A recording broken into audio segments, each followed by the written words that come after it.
제가 지난 시간 여러분들과 함께 이 본문 말씀을 보면서 질그릇이라는 말씀을 우리 함께 나누는데, 그래서 제가 오늘 이 본문의 내용을 설교하기 전에 이 질그릇이 어디에서 유래되었나, 바로 기드온의 300용사에서 이렇게 시작되었다, 이렇게 말씀을 드렸는데, 주일학교 어린이들에게 보여주는 PPT를 잠깐 보면서 우리가 한번 그 내용이 어떤 내용인지 함께 보도록 하겠습니다. 예, 넘겨주시기 바랍니다. 예, 기드온 전에 드보라라고 하는 사사가, 여자 사사가 있었습니다. 그 사사 시대 때 이제 시스라의 군대를 물리치고 그들이 평온한 날을 되찾았는데, 7년이 지난 뒤에 그들이 다시 여호와 앞에서 악을 행하기 시작합니다. 그래서 하나님께서는 이 이스라엘 백성들을 미디안의 손에 붙이셨어요. 그러다 보니까 이스라엘 백성들이 괴로워하고 고통하면서 산속으로 도망가서 불을 파고 살았습니다. 또 곡식을 심을 때가 되면 미디안 사람들이 다른 사람들까지 데리고 와서 회방하고, 또 곡식을 추수할 때 되면 와서 곡식을 빼앗아가고 하는 그런 일들이 있었습니다. 그때 하나님께서는 기드온이라고 하는 사사를 세워서 기드온으로 하여금 미디안이 섬기고 있는 신상들을 다 불태워버리게 했습니다. 그랬더니 미디안인들이 우리의 신상을 태웠다고 화가 나서 전쟁을 시작하게 되었습니다. 그때 기드온은 나팔을 불어서, 본문 저 그림의 내용입니다. 백성들을 끌어모았습니다. 그랬더니 많은 백성들이 몰려왔는데 32,000명이나 되는 많은 사람들이 전쟁에 나가겠다고 이렇게 몰려왔습니다. 그때 하나님께서 기드온에게 말합니다. 너무 사람이 많다. 그러니까 혹시 전쟁에 나간다고 해서 그냥 옆 사람이 가니까 어쩔 수 없이 따라왔던 사람들 중에 두렵거나 무서워하는 사람들, 또 집에 죽은 것이, 귀한 것이 있는 사람들을 다 돌려보내라고 이야기합니다. 그때 자, 여기에 두렵거나 또 무서움이 있는 사람들 다 돌아가십시오 그랬더니 32,000명 중에 10,000명만 남고 22,000명이 다 집으로 돌아가 버렸습니다. 자, 넘겨보겠습니다. 그런데 하나님께서는 기드온에게 또 말씀하시는 거예요. 그래도 숫자가 너무 많아. 숫자가 많으면 혹시 전쟁에서 이겨도 자기들이 힘을 내서 이겼다고 할 수 있으니까 그 숫자를 줄여야 되는데 어떻게 하면 좋을까? 그래서 하나님께서 말씀하십니다. 그들을 개울가로 데려가라고 말씀하십니다. 다음 넘겨보시기 바랍니다. 그래서 사람들을 불러서 개울가로 데려갔더니 전쟁에 나가기 위해서 길을 많이 걸었던 기진맥진했던 병사들이 이 물을 먹는데, 어떤 사람은 저렇게 얼굴을 쳐박고 물을 먹기도 하고, 어떤 사람은 손으로 물을 떠서 마시기도 하고, 어떤 사람은 또 물을 받다고 신났다고 물고기랑 이야기하기 위해서 물속에 들어가는 사람도 있습니다. 근데 그때 하나님께서 두 손바닥으로 물을 모아 마신 사람만 남기고 나머지는 다 돌려보내라는 거예요. 자, 저기에서 지금 4사람 중에서 남아있을 사람은 2명이겠죠? 손바닥으로 물을 받아서 마신 사람. 그럼 왜 하나님께서는 손바닥으로 물을 받아서 마신 사람만 남겼을까요? 성경에는 이유가 나와 있지 않습니다. 단 하나 이유라고 하는 것은 그들의 숫자가 적었다는 거예요. 10,000명 남은 숫자 가운데 저렇게 손으로 물을 떠서 마신 사람들은 300명 뿐이었습니다. 넘겨보겠습니다. 그래서 손으로 물을 떠먹은 사람은 300명이었습니다. 하나님께서 기드온에게 다시 말씀하십니다. 손으로 물을 떠서 마신 300명을 제외하고 나머지들은 다 집으로 돌려보내라는 거예요. 한번 생각해 보세요.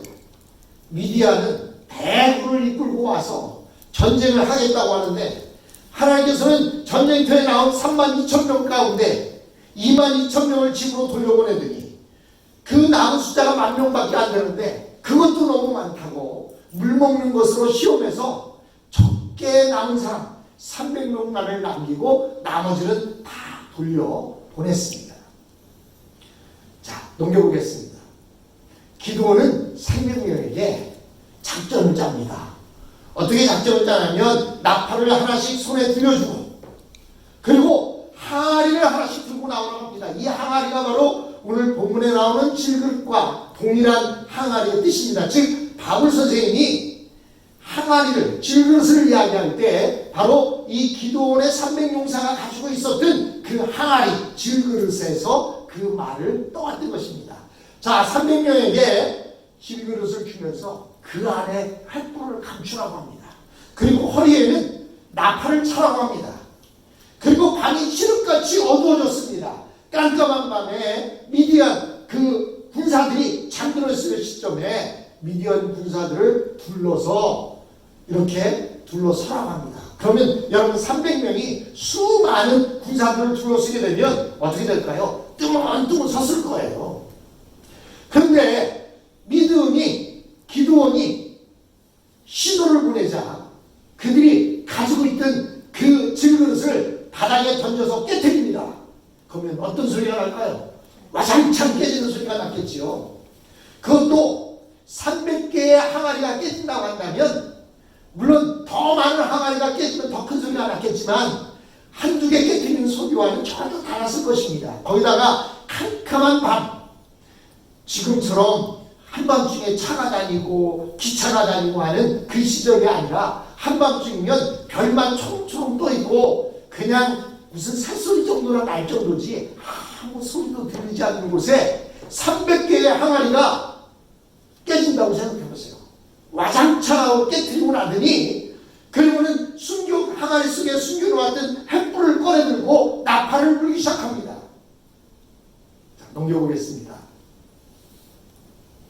그랬더니 저 미디안 군사들은 잠을 자다 말고 와장창 깨지는 소리에 놀라서 벌떡 일어났는데 보니까 횃불이 춤을 추고 있죠. 그리고 막 나팔 소리가 온 집에 들려나니까 그들은 어마어마한 대군이 자기들에게 쳐들어왔는 줄 알고 혼비백산이 되어서 이리 뛰고 저리 뛰고 하다가 깜깜하니까 저게 적인지 저게 아군인지 몰라서 자기들끼리 그냥 치고받고 싸우고 자기들끼리 죽이는 그러한 일이 일어났습니다. 넘기겠습니다. 살아남은 미디안 군인들은 모두 도망을 치고 말았습니다.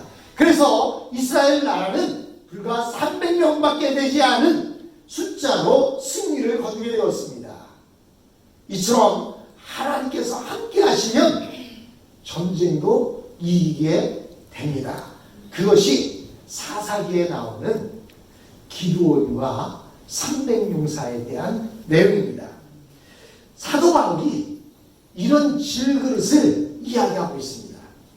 이 질그릇을 이야기하는 데에는 이유가 있습니다. 그것은 이 세상에 대하여 죽어야 진리가 역사되는 것입니다. 기드온의 300용사들이 가지고 있는 질그릇이 이 질그릇 너무 아까워 새 건데 이거 그냥 가지고 있다가 집에 가져가면 여기다 쌀독으로도 쓰고 뭐하면 요강으로도 쓸 텐데 하고 깨뜨리지 않았다면 어떻게 됐을까요? 그 전쟁에서 승리할 수가 없었을 것입니다. 즉 질그릇은 기드온의 300용사의 손에 들렸던 질그릇은 무엇을 담는 것으로서 중요성을 갖고 있는 것이 아니라 그게 깨어지고 부서지고 죽어야 그 속에서 역사가 일어난다는 것입니다. 10절에 보시니까 이렇게 말하고 있습니다. 우리가 항상 예수의 죽음을 몸에 짊어지면 예수의 생명이 또한 우리 몸에 나타나게 하려 합니다. 라고 이렇게 말씀하고 있습니다. 여기에서 우리가 항상 예수를 죽인 것이라고 되어 있는데요. 이것은 현재 진행형으로 기록되어 있습니다. 죽어가는 예수라는 내용으로 기록되어 있어요. 바울은 항상 우리가 예수님을 십자가에 못 박아 죽게 했다고 생각합니다. 사람들은 날마다 예수님의 양손에 대못을 받고 있습니다. 그런데 예수님은 이를 악물고 그 고통을 참습니다. 여러분 만약 누군가가 우리 손에 굵은 대못을 망치고 박는다고 생각해 보세요. 아니 우리 가운데 병원에 가기 싫어하는 사람들 왜 싫어합니까? 그 가느다란 바늘이 우리의 몸을 찌르고 들어올까 봐서 주사 맞는 것이 무서워서 병원에 잘 안 가지 않습니까? 그런데 누군가가 우리의 손에 주사기가 아닌 대못으로 망치를 가지고 손에 못을 박는다고 생각해 보십시오. 아마 그냥 누워있을 사람 하나도 없을 것입니다. 당장 일어나서 도망치려고 할 것입니다. 그런데 예수님은 순순히 못 박히셨습니다. 하나님의 일은 육신의 힘이나 생각으로 하는 것이 아니라 오직 하나님의 능력으로 행해진다는 것을 믿었기 때문입니다. 기드온의 300용사도 마찬가지였습니다. 전쟁은 사람의 손에 달린 것이 아니라 하나님의 능력에 있음을 보여주기 위해서 하나님께서는 32,000명 가운데 나머지는 다 돌려보내고 300명만으로 전쟁에서 승리케 한 것입니다. 왜? 전쟁은 하나님의 말씀으로 되어지는 것이다 라는 것을 깨닫게 하기 위함이었던 것입니다. 마찬가지로 예수님은 그 말씀을 이루게 하기 위해서 십자가에 순순히 못 박히셨습니다. 그래서 사도 바울은 자기 힘으로 복음을 전한다고 생각하지 않았습니다. 어디까지나 주님에 의해 사용되어질 뿐이지 어디를 가든지 그는 가는 곳마다 자기 자신을 못 박았습니다. 기드온의 300용사의 손에 들렸던 항아리가 깨어짐으로 역할을 했듯이 바울은 자기가 죽어야 그 역할을 할 수 있다고 믿었던 것입니다. 그렇게 해야 예수님의 생명이 우리의 몸에 나타난다고 믿었기 때문입니다. 이 생명은 부활의 능력이요 죽은 자를 살리는 능력으로 자신을 완전히 버렸을 때 비로소 나타났습니다. 그래서 바울은 자기 자신을 주장하지 않았습니다. 거기에 있는 사람들이 해달라는 대로 다 해주었습니다. 그는 기꺼이 로마에서나 고린도에서나 못 박히기를 원했습니다. 11절에 보니까 이렇게 말하고 있습니다. 우리 살아있는 자가 항상 예수를 위하여 죽음에 넘겨짐은 우리 살아있는 자가 누구예요?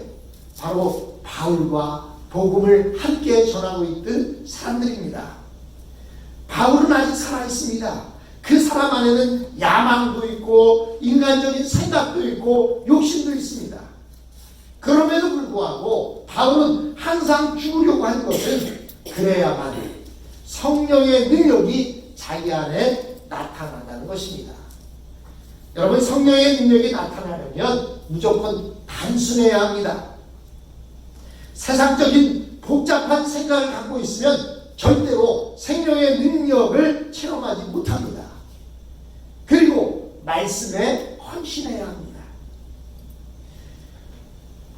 이것을 말씀 외에는 아무것도 모르는 바보가 되기로 결심해야 한다, 이런 뜻입니다. 여러분, 바보가 되어서는 세상에서 자신이 할 수 있는 것이 아무것도 없다고 인정하는 사람입니다. 무엇을 어떻게 해야 할지 몰라서 우왕좌왕합니다. 그리고 하나님의 도움이 없이는 아무것도 할 수 없을 지경에 빠져보는 것입니다. 여러분, 바보는요 그냥 좋아도 웃고 슬퍼도 웃고 기뻐도 웃습니다. 왜 그래요? 상황을 모르기 때문입니다. 여러분, 우리 그리스도인들은 세상에 대해서는 바보가 되어야 합니다. 세상에 대해서는 그냥 그 세상 일에 대해서 이것저것 너무 신경 쓰고 하는 사람이 아니라 그냥 나를 괴롭혀도 웃고 좋은 일이 있어도 웃고 슬픈 일도 있어도 웃는 그런 바보 같은 사람이 되어야 합니다. 그래야만 자신의 깨와 하나님의 능력이 다르고, 그래야만 말로만 남을 가르치는 것이 아니라 구체적인 대안을 제시할 수 있다는 사실을 알게 됩니다. 우리 복음의 능력은 정답이 없습니다. 일단 푸는 방법을 알아야 하는데 그 방법이 무엇입니까? 복음의 능력을 푸는 방법은 먼저 하나님의 말씀으로 인해 이 세상에서 죽어보아야 한다는 것입니다. 내가 죽어야 깨달을 수가 있습니다. 여러분, 어떤 힘든 일이 있고 괴로운 일이 있고 나를 해하려고 하는 자들, 나에 대해서 이런저런 이야기하는 사람들이 있으면 그 말에 화가 나지요. 왜 화가 납니까? 억울합니다. 그게 아닌데 너무나 나에 대해서 다른 말이 전달되는 게 너무나 싫습니다. 그러면 죽으면 어때요? 화날 일도 없고 그 사람 무슨 얘기를 하든 내게 한번 문제가 되지 않습니다. 여러분 저 세미터리에 가보십시오. 그 수많은 비석에 세워진 이름들, 그 이름 앞에서 가서 이름을 불러보세요. 그에 대해서 이런저런 나쁜 얘기를 많이 해보세요. 그래도요 시신이 벌떡 일어나지 않습니다. 왜 그렇습니까? 죽었기 때문에 그렇습니다. 그래서 우리는 말씀으로 인해 이 세상에서 먼저 죽어야 합니다. 여러분 질그릇이 아무리 좋아도 어디까지나 질그릇에 불과합니다. 기도원의 300농사에 들여졌던 질그릇은 깨어질 때 자기 역할을 하는 것입니다. 또한 어떤 그릇은 그곳에 꿀을 담아놓음으로 인해서 자기 역할을 합니다. 그래서 질그릇의 이름은 꿀이 담겨있으면 꿀단지가 되는 거예요. 여러분 그 안에 들어있는 것이 무엇이냐에 따라서 질그릇의 이름이 형성된다는 것입니다.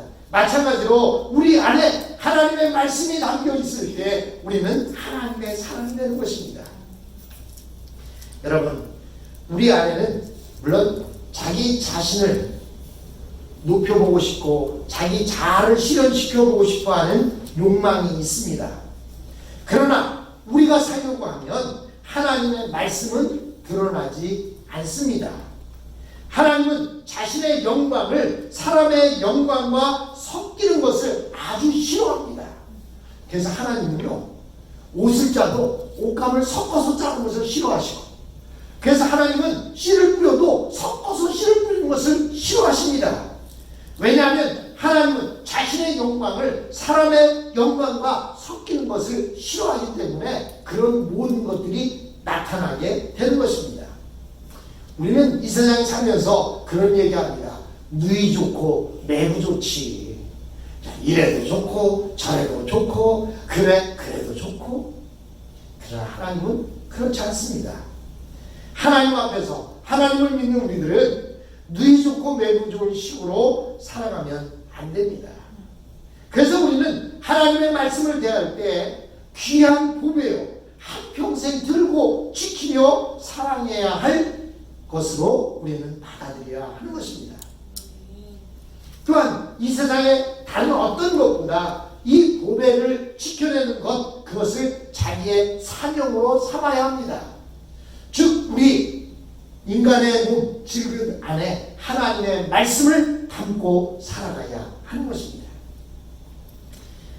여러분 하나님의 말씀을 예를 든다면 금강으로 생각해 볼 수가 있습니다. 이때 교회는 금강을 캐기 위한 장막으로 들어가는 입구와 마찬가지입니다. 여러분 금을 캐려면 먼저 금강으로 들어가야 됩니다. 금강으로 들어가는 입구가 무엇이냐? 바로 교회입니다. 그렇다면 입구에서 그 교회에서 아무리 폼을 잡고 멋있게 서 있다 할지라도 금은 내 손에 들어오지 않습니다. 금이 내 손에 들어오게 하려면 어떻게 해야 됩니까? 금강 안으로 들어가야 됩니다. 한 마음이 되어서 이 금을 캐내어야 나의 소유가 되어진다는 사실입니다. 교회는 하나님의 말씀이라고 하는 금을 캐내는 곳입니다. 그러면 교회는 이곳에 와서 직분이 무엇이냐, 또 내가 무슨 일을 했느냐가 중요한 것이 아니라 교회에 들어오는 것은 하나님의 말씀을 캐기 위해 들어오는 것과 같습니다. 그런데 이 하나님의 말씀을 캐는 것은 목사 혼자의 힘으로 되는 것이 아닙니다. 목사, 성도가 힘을 합쳐야만 되는 것입니다. 또 다른 비유를 들면 원시림을 탐험하는 사람들과 같습니다. 정글을 탐험할 때 아무도 가보지 않은 그 정글, 거대한 정글에 들어가게 되면 잘못 길을 들어서게 되면 헤어나오지 못하고 그곳에서 죽고 말 것입니다. 우리는 그 안을 탐험해 가는데 어떻게 가야 합니까? 줄을 서고 대열을 맞춰서 앞사람의 발뒤꿈치를 잘 봐가면서 따라가야 하는 것입니다. 하나님께서 우리에게 주신 것들 중 최고의 선물은 바로 신적인 영광으로 충만한 하나님의 말씀입니다. 그 하나님의 말씀을 나보다 먼저 읽은 사람들의 뒤꿈치를 따라가면서 그를 통해서 배워 나가는 것입니다. 어떤 종교적인 체험보다 하나님의 말씀 안에 들어있는 부활을 캐내어 함께 나누는 것, 그것이 최고의 가장 귀한 것입니다. 이것이 잘 되어야 다른 것들도 살아날 수 있습니다. 하나님께서 우리와 같은 보잘것없는 질그릇 안에 하나님의 보배인 말씀을 잔뜩 넣어주신 것은 교만한 자를 따돌리기 위해서입니다. 만약에 하나님의 말씀을 대통령이나 위대한 사람들에게만 주었다고 한다면 많은 사람들이 그 사람을 따라가려고 하면서 교만해질 거예요. 내가 대통령과 함께 말씀을 받고 있는 사람이야 라고 하면서 교만해질 것입니다. 그러나 하나님은 그런 자들에게 보배를 주시지 아니하시고 저와 여러분 같은 질그릇에게 보배를 주셨습니다. 오직 이 보배를 위해 헌신한 자들에게만 하나님이 주셨고 또한 그렇게 주실 때 우리는 그것을 우리의 질그릇 안에 담을 수가 있습니다. 그러므로 우리는 이 하나님의 말씀을 위해서는 다른 어떤 것들은 다 손해볼 각오를 해야 합니다. 여러분 꿀단지 안에 꿀을 가득 담으려면 단지 안에 있는 다른 것들을 끄집어내야만 꿀을 가득 채울 수가 있습니다. 꿀단지 안에 다른 잡것들이 들어있는데 거기다 꿀을 부으면 어떻게 될까요? 쓸모없는 꿀이 됩니다. 또한 손에 움켜쥐고 있는 것이 있는데 그 손에 다른 것을 받으려고 하면 더 많이 받을 수가 없어요. 여러분 어린아이들도요 얼마나 영악한 줄 아십니까? 손에 사탕을 가득 쥐고 있다가도 자기가 좋아하는 더 좋은 사탕을 주면 그 사탕을 버리고 자기가 좋아하는 사탕을 다시 받아요. 왜 그렇습니까? 왜 그래요? 쥐고 있는 사탕 쥐고 있으면 저 사탕을 못 받잖아요. 질 손이 없잖아요. 그래서 그 손을 비우고 다른 사탕을 받는 거예요. 근데 어른들은 어떻게 해요? 그거 꽉 쥐고 옷을 딱 벌리고 옷에 달라는 거죠. 여러분 우리가 하나님의 말씀을 받으려면 다른 세상적인 것을 비워야 됩니다. 버려야만 그 안에 하나님의 말씀을 가득 받을 수가 있습니다. 여러분 하나님의 말씀은 살아있어서 하나님의 말씀을 잡고 살려고 하는 사람들을 일으켜 세우기도 하시고 살리기도 하시며 때로는 거짓된 말씀의 종의 입에서 그 말씀을 빼앗기도 하신다는 사실입니다.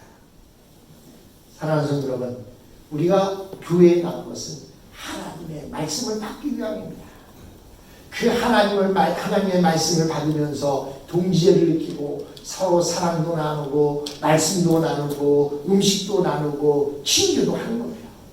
하나님의 말씀이 없는 교회는 교회가 아니라 그냥 마을 행안에 불과하다는 사실입니다. 우리와 같은 보잘것없는 질그릇에 하나님께서는 말씀을 주셨습니다.